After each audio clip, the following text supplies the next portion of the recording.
I'm Captain George Gozdz, host of Unfathomed and a Mercury ambassador. I'm going to talk to you today about the correct way to pack your cooler for a day on the water. You know, it seems pretty basic. You're going to throw ice in your cooler, all your stuff in there and head out for a day on the water, but really there's kind of a little bit of a science behind it to keep everything as cold as possible. You want to make sure you have the right ratio of ice to contents. The best is 2/3 ice to 1/3 contents in your cooler. What type of ice you use is also important. Crushed, cubed. On a smaller cooler like this, what I like to do is start out with YETI blocks on the bottom. Freeze these up, put them on the bottom, and then crushed ice on top of that. Another thing to remember is that the air is your enemy. So that's why you really want to pack that cooler full. That helps with insulating everything in it.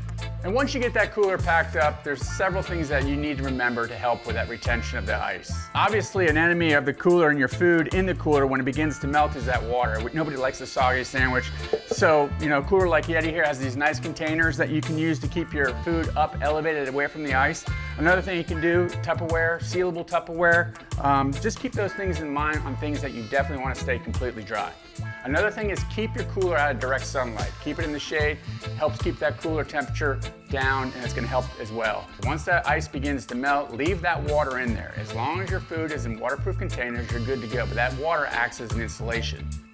Another little trick that I like to do, especially when we're over in the Bahamas, ice is limited, is I like to freeze water bottles, freeze anything that I can have in that cooler that, you know, later in the day I want to drink, let's say waters. If I freeze all that the night before, it acts as ice, keeping the food cool, and at the same time, that drink is going to be ice cold. So just remember these basic tips when you're packing your cooler, you're going to have a much more enjoyable day on the water.